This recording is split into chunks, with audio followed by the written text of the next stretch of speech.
Hello guys, welcome to Africa Gossip Arena. So guys, in this video, I'm going to be talking about the trendy rumor right now in Nigeria. And lest I forget guys, in case you have not yet subscribed to this channel, please do well to like this video, subscribe, and don't forget to turn on your notification bell so that you will be able to see more of our updates anytime we post a new video. Akpabio has vowed to sue former NDDC acting MD Join Union over her sexual harassment allegations against him. Speaking at an event, Akpabio dismissed Union's claims as baseless. He alleged that Union resorted to the accusations after failing to provide her NYSC or a valid NYSC certificate.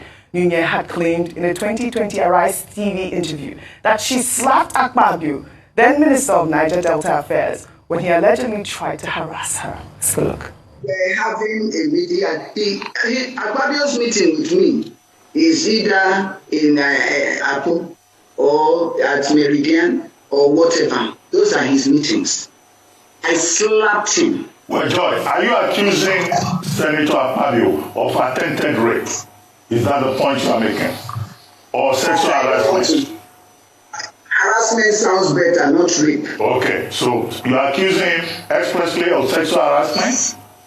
Yes, I am accusing him. Rufai Oseni was right in that interview. She slapped Akpabio. That's what she claimed. And what has this accusation, or has it been proven? I mean, is it false? You know, I want to just tie up everything so that you can speak well rounded. Well, I'll take a tweet that has been trending as well. This is from Chukwemeka, who wrote, "This is the Akpabio that is leading the legislature, the bedrock of lawmaking and policy oversight in Nigeria.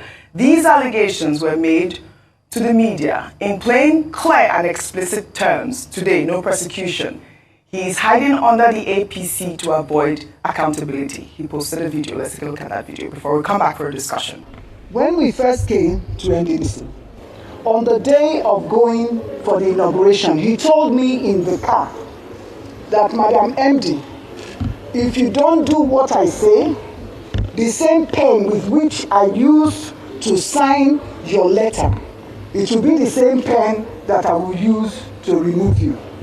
He said the first thing I should do when I get to Port Harcourt is to change the dollars in the NDDC account. And guess what? Akpabio never signs any documents. He will always refuse to sign, but he will tell you to go and commit the fraud. For instance, he told me to go and raise a memo and give an emergency contract for flood victims. I am challenging him to deny any of these allegations because I have to round up for you people. But all the facts and all that I've said are all written in my document. All right, I don't know if Akpabio is going to sue John Union for this allegation as well, because I mean, this is serious defamation. But what ended this crisis? I mean, what's happening? Off your mic, there was an incident. I'll tell you, see, this country is close to finished if care is not taken. If care is not taken. It's close to finished. This episode, all of a sudden, Senate President Mr. Akpabio now comes and says he wants to sue Join Union. What happened in the last 5 years? Till today, has he even told us what happened as regards the money that was appropriated in the NDDC? Wasn't it off your mark that ended it?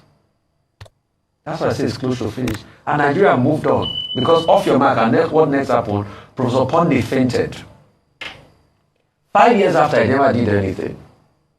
The question we should even ask, how did Mr. Akpabio get to the Senate? You remember the Supreme Court judgments? He went to run for presidency at some point. He came back, they said they had a placeholder agreement. And the Supreme Court ruled. That's how I got through the process in the first place. So it also goes back to our court process. And as for the person that said he doesn't want to interfere in Natasha matter, but all of a sudden he's interfering. Who's that, Reno Mokri? Yes. We have seen a trajectory.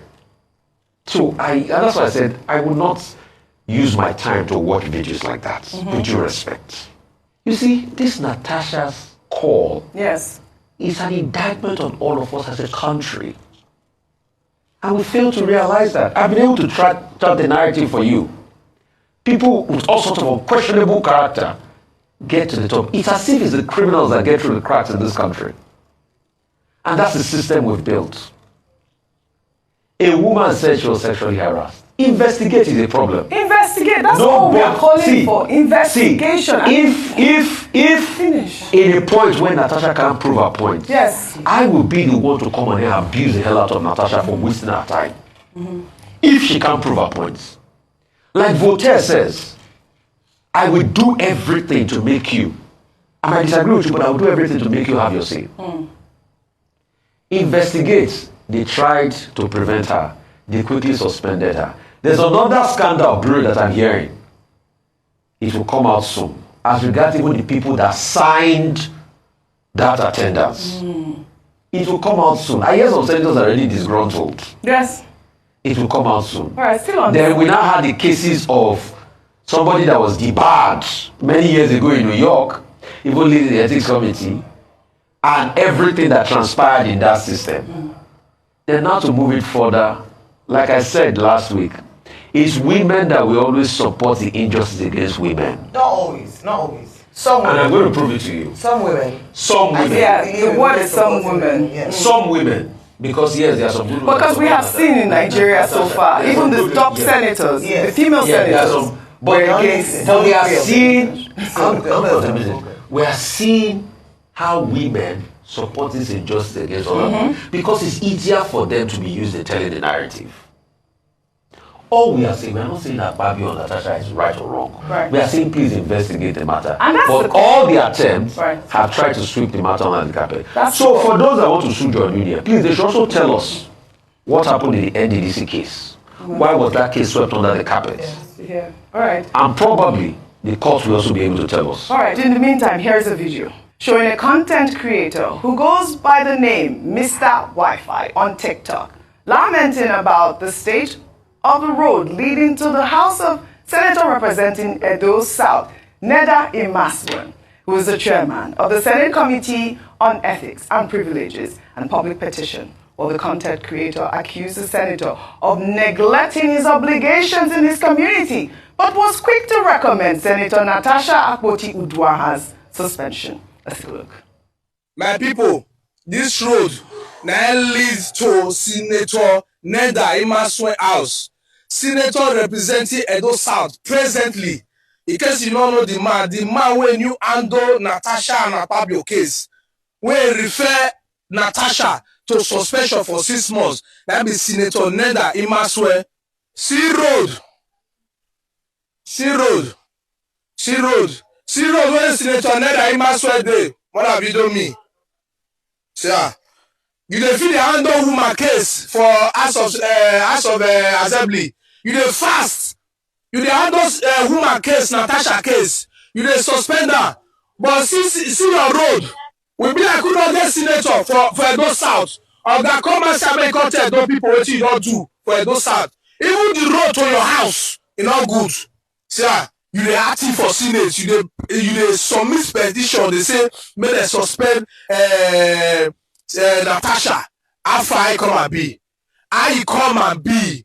We feel say maybe you know they talk for House of Assembly or for Senate House. We don't know say you dey talk well. Man, they talk well. They even suspend people. How far? How we be? Rufai? How we be? I mean, look at this man saying C road. C road. Can I take Atedo's tweet before I come to you? Let me take Atedo Peter Side's tweet, who's made a comment regarding this whole incident.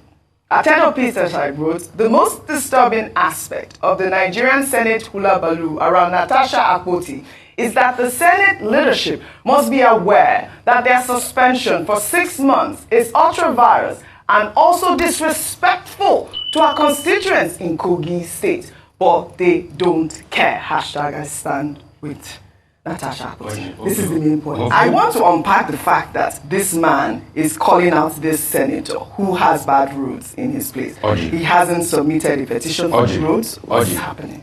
They don't care. That's the point. And that's it. What's the point? They don't care. Rather than focus on their own Falana, they are so quick to set up this, their kangaroo court is proven now. You forget that the chairman of the ethics committee is a lawyer. Anyway, there are stories about him being debarred at some point in New York. And they cleverly pushed the case forward. A lot of people are looking at that process again and saying, why quickly push the case forward when there's a court order? They confirmed that the court order was served. They violated the court order. You went ahead, you suspended the woman. You didn't just only suspend her, you took away her privileges. Yeah. You took away her security. You took away everything from her because you want to prove a point. All we are saying on this matter is investigate. Nobody's saying Natasha is right or wrong. But once they hear investigate, their hearts start to do jim. Please, in a case where we find out the truth of this matter, we will be the ones also to come and report it. We are not taking any sides in this. All we just want, there should be an investigation, independent investigation that will get to the root of the matter. But I am not surprised. You know why I'm not surprised? This is the same Senate audit that added extra 170 billion. I mean, this same National Assembly added extra 170 billion to their 344 billion in their budgets. And the senator that will say he's going back to do constituency projects, look at the road around his vicinity. I'm not saying he can do it all. So it has shown that these people are disconnected from the people, and that's why I don't see the need for these constituency projects. It's just an easy campaign tool for them, because when they come back, they claim they are the ones doing the project. The other day, Senator came to brag here about the constituency project. I just asked him 2 technical questions that he failed. I said, who put down most of the money? He said over 80% was for constituency project fund. He was starting this project like himself. Yeah. I said, where did you raise the remaining 20%? He couldn't talk. I said, what was the total amount you spent on this project? He said he couldn't talk. So this is how these people take us for a ride. Let's move ahead, Audrey. All right, this is it. I mean, we really have to speak on this, but Femi Falana has spoken. He says that it is illegal and they should really overturn that suspension if we want to practice a democracy in Nigeria.